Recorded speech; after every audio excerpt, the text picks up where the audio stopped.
નમસ્કાર મિત્રો, આજના મુખ્ય સમાચારમાં દેશ અને દુનિયાની ખબર પર નજર કરીએ। સૌપ્રથમ આજના સમાચાર જણાવું તે પહેલાં અમારી ચેનલને લાઇક અને સબસ્ક્રાઇબ કરવાનું ભૂલશો નહીં। તો ચાલો આજના મુખ્ય સમાચાર જોઈએ।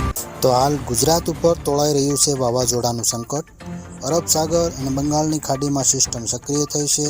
હવામાન વિભાગની આગાહી અનુસાર ગુજરાતમાં ઠંડીનું પ્રમાણ યથાવત જોવા મળ્યું છે, જેમાં સૌથી ઓછું તાપમાન ગુજરાતના નલિયામાં નોંધાયું છે।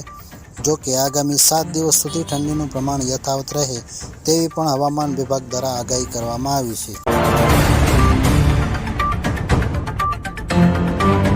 સમાચારમાં આગળ વધીએ તો સતત 3 દિવસના ઘટાડા બાદ સોના ચાંદીમાં તેજી। સોનું 3,500 વધ્યું, ચાંદી પ્રતિ કિલોએ 5,800 રૂપિયા મોંઘી થઈ। સતત 3 દિવસના ઘટાડા બાદ સોનાના ભાવમાં તીવ્ર વધારો થયો છે। આંતરરાષ્ટ્રીય સ્તરે અમેરિકન ડોલરની નબળાઈએ પણ સોનાને મજબૂત બનાવ્યું છે। ત્યારબાદના સમાચારની વાત કરીએ તો નશાના કારોબાર સામે કોંગ્રેસનું આંદોલન। પાર્ટી નેતાઓએ ઉગ્ર સૂત્રોચ્ચાર સાથે પોલીસ કમિશનર કચેરી પહોંચી અને આવેદન આપ્યું હતું।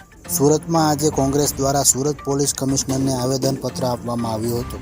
નશાનો કારોબાર બંધ કરો લખેલા બેનર સાથે કોંગ્રેસના નેતાઓ સુરત પોલીસ કમિશનર કચેરીએ પહોંચ્યા હતા અને આવેદનપત્ર આપ્યું હતું।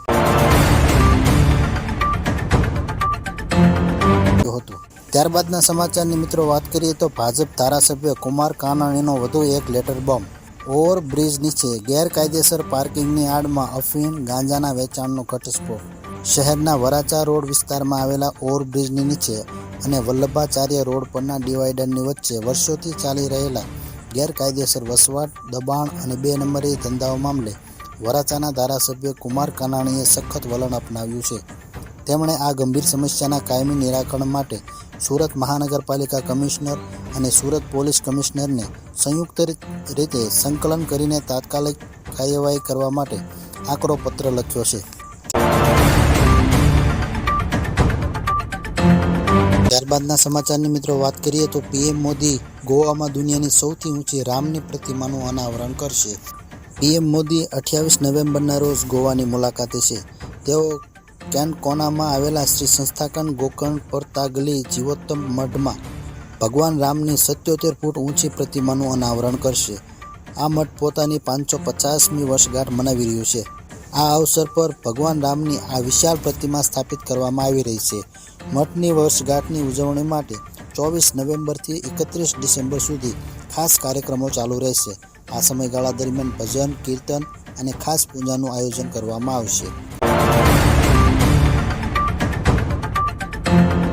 સમાચારમાં આગળ વધીએ તો ઉત્તર ભારત ઠૂંઠવાયું। દિલ્હીમાં 8 ડિગ્રી તો કાશ્મીરમાં માઇનસ તાપમાન, તો સાથે હિમાચલમાં પણ બરફવર્ષા શરૂ। દિલ્હી, યુપી, પંજાબ, હરિયાણા, રાજસ્થાન, મધ્યપ્રદેશ અને બિહારમાં પણ તાપમાન સતત ઘટી રહ્યું છે। હવામાન વિભાગનું કહેવું છે કે ગુરુવારે ઠંડી વધુ રહેશે। સવાર અને સાંજના સમયે હળવું ધુમ્મસ પણ જોવા મળી શકે છે। બુધવારે સવારે દિલ્હીમાં 8 ડિગ્રી સેલ્સિયસ પારો નોંધાયો હતો। ઠંડીની સાથે સાથે દિલ્હીમાં વધતું પ્રદૂષણ પણ લોકોના શ્વાસ માટે સંકટ બની રહ્યું છે। સમાચારમાં આગળ વધીએ તો વરમાળા પછી મોટી દુર્ઘટના। 30 મિનિટ પછી વરરાજાનું મોત, લગ્નની ખુશી માતમમાં ફેરવાઈ। મરાવતીમાં એક આઘાતજનક સમાચાર સામે આવ્યા છે, જ્યાં વરમાળા સમારંભમાં ઠીક 30 મિનિટ બાદ વરરાજાને હાર્ટ એટેક આવતા મોત નીપજ્યું હતું। સમાચારમાં આગળ વધીએ તો ચૂંટણી હારતા જ ખેસારીલાલ યાદવને યાદ આવ્યા ભગવાન શ્રીરામ। મંદિરના નિર્માણને લઈને ઉઠાવ્યા હતા સવાલ। મંદિરના નિર્માણ પર પહેલા સવાલ ઉઠાવનાર ખેસારી હવે રામ ભક્ત બની ગયા છે। તેના વલણમાં ફેરફારને લઈને સોશિયલ મીડિયા પર મિશ્ર પ્રતિક્રિયાઓ આવી છે। કેટલાક તો તેને દંભ કહી રહ્યા છે। ત્યારબાદના સમાચારની વાત કરીએ તો ઉત્તર ભારતમાં કડકડતી ઠંડીની શરૂઆત। દક્ષિણી રાજ્યોમાં ભારે વરસાદની આગાહી। બરફવર્ષા બાદ ઉત્તર ભારતમાં શિયાળાએ પગ જમાવવાનું શરૂ કરી દીધું છે। આ ઉપરાંત બંગાળની ખાડીમાં એક ચક્રવાતી વાવાઝોડાની સ્થિતિ પણ બની રહી છે।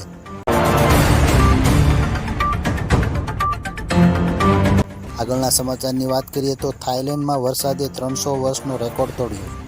ભયંકર પૂરની સ્થિતિ, 13 લોકોના મોત। જી હા, થાઇલેન્ડમાં વરસાદે 300 વર્ષનો રેકોર્ડ તોડ્યો છે। સમાચાર એજન્સી રોયટર્સના જણાવ્યા અનુસાર દક્ષિણ થાઇલેન્ડમાં ભારે પૂરની પરિસ્થિતિને કારણે ઓછામાં ઓછા 13 લોકોના મોત થયા છે।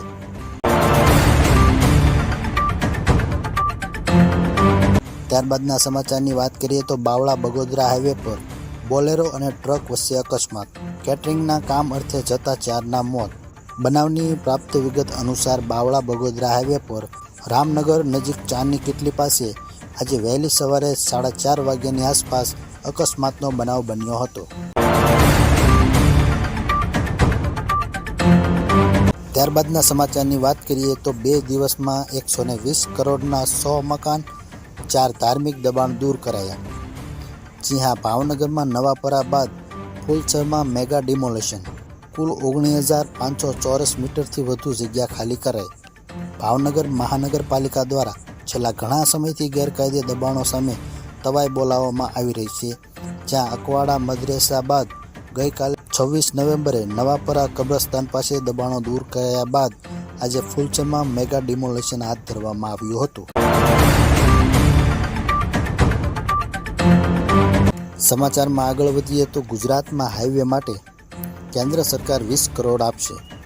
ગડકરીએ કહ્યું કે દિલ્હી મુંબઈ એક્સપ્રેસ વે પર ઇલેક્ટ્રિક બસ દોડાવવાનું સપનું, વર્લ્ડ ક્લાસ ટેકનોલોજી લાવીશું। 2 દિવસીય ગુજરાત પ્રવાસે આવેલા કેન્દ્રીય માર્ગ અને પરિવહન મંત્રી નીતિન ગડકરીએ ગુજરાતમાં હાઈવેના કામ માટે 20,000 કરોડ આપવાની મોટી જાહેરાત કરી છે। બુધવારે હિંમતનગર પાસેથી પસાર થતા નેશનલ હાઈવેની મુલાકાત લીધા બાદ ગાંધીનગરમાં મુખ્યમંત્રી અને માર્ગ મકાન વિભાગના ઉચ્ચ અધિકારીઓ સાથે બેઠક યોજવામાં આવી હતી।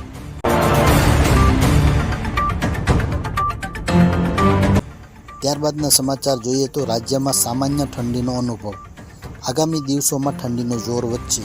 નલિયા 11.6 ડિગ્રી સાથે ગુજરાતનું સૌથી ઠંડુ અને 22 ડિગ્રી સાથે ઓખા સૌથી ગરમ શહેર રહ્યું હતું। હવામાન વિભાગની આગાહી મુજબ રાજ્યમાં રાત્રિ અને વહેલી સવારમાં ઠંડીમાં વધારો નોંધાઈ રહ્યો છે, પરંતુ રાજ્યના મોટાભાગના શહેરોમાં ન્યૂનતમ તાપમાનમાં વધારો નોંધાતા હાલ સામાન્ય ઠંડીનો અહેસાસ થઈ રહ્યો છે।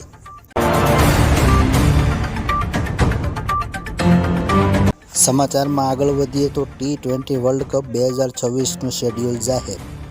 T20 વર્લ્ડ કપ 2026નું શેડ્યુલ જાહેર કરવામાં આવ્યું છે। આ ટુર્નામેન્ટ 7 ફેબ્રુઆરીથી શરૂ થશે। પ્રથમ મેચ ભારત અને યુનાઇટેડ સ્ટેટ્સ વચ્ચે રમાશે, જ્યારે ફાઇનલ 8 માર્ચે અમદાવાદ અથવા કોલંબોમાં રમાશે।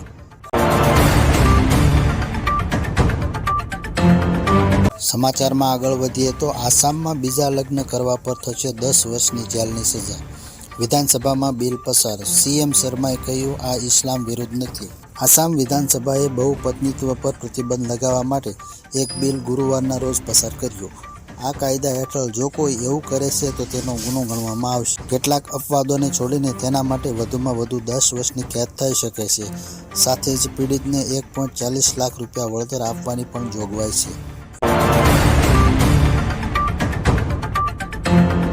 સમાચારમાં આગળ વધીએ તો મુંબઈમાં 72 વર્ષના વૃદ્ધ સાથે 35 કરોડનું ફ્રોડ, આ રીતે કોઈના પર આંધળો વિશ્વાસ ના કરતા। જી હા, મુંબઈમાં ફ્રોડનો એક ચોંકાવનારો મામલો સામે આવ્યો છે। માટુંગા વેસ્ટના રહેવાસી 72 વર્ષીય ભરત હરકચંદ શાહે આરોપ લગાવ્યો છે કે ગોરેગાંવ સ્થિત ગ્લોબ કેપિટલ માર્કેટ લિમિટેડ નામની બ્રોકરેજ ફર્મે મારા વિશ્વાસનો ફાયદો ઉઠાવીને લગભગ 35 કરોડનું નુકસાન કરાવ્યું છે। એફઆઈઆર પ્રમાણે કંપનીના કર્મચારીઓએ શાહને સુરક્ષિત ટ્રેડિંગની લાલચ આપીને તેનો વિશ્વાસ જીતી લીધો।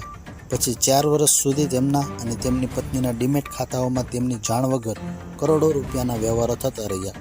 કંપનીના પ્રતિનિધિઓ પાસે ઓટીપીથી લઈને ઈમેલ સુધીની એક્સેસ હતી અને શાહને તેની ભનક પણ ના લાગવા દીધી। તો મિત્રો, આ હતા આજના મુખ્ય સમાચાર। મળીશું નવા વિડીયોમાં નવી અપડેટ સાથે। અમારી ચેનલને સબસ્ક્રાઈબ કરવાનું ભૂલશો નહીં। નમસ્કાર।